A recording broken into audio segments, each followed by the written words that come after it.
తెలంగాణ ప్రభుత్వం రేషన్ కార్డుల జారీ విషయంలో కొన్ని మార్పులకు శ్రీకారం చుట్టింది. ఈ నేపథ్యంలో ప్రస్తుతం ఉన్న ఆహార భద్రత కార్డుల రూపం మారనుంది. వీటి స్థానంలో కొత్తవి జారీ చేయాలని రాష్ట్ర ప్రభుత్వం నిర్ణయించినట్టు సమాచారం. ఎన్నికల కోడ్ ముగిసిన తర్వాత ఈ కసరత్తు మొదలు కానున్నట్టు తెలుస్తోంది. అయితే ఆరోగ్యశ్రీ కార్డులతో గతంలో ఉన్న 5 లక్షల రూపాయల చికిత్సా పరిమితిని రాష్ట్ర ప్రభుత్వం 10 లక్షల రూపాయల వరకు పెంచింది. ఈ నేపథ్యంలో పాత ఆరోగ్యశ్రీ కార్డుల స్థానంలో కొత్తవి ఇవ్వాలని నిర్ణయించినట్లు తెలుస్తోంది.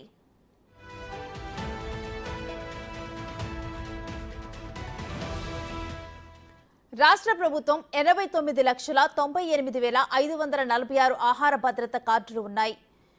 ఉమ్మడి రాష్ట్రంలో రేషన్ కార్డు ఓ చిన్న పుస్తకం మాదిరి ఉండేది. అందులో కుటుంబ యజమాని ఫోటోతో పాటు కుటుంబ సభ్యుల పేర్లు, వయస్సు వివరాలు ఉండేవి. ఆ తర్వాత వీటి స్థానంలో రైతు బంధు పాస్బుక్ సైజులో రేషన్ కార్డులు జారీ అయ్యాయి.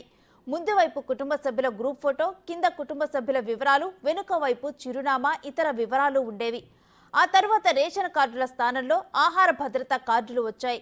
ఒక పేజీతో ఒకవైపే ఉండే ఈ కార్డులో యజమాని, కుటుంబ సభ్యుల ఫోటోలు లేకుండా కార్డుదారు, కుటుంబ సభ్యులు, రేషన్ దుకాణం కార్డు సంఖ్య మాత్రమే ఉంటాయి.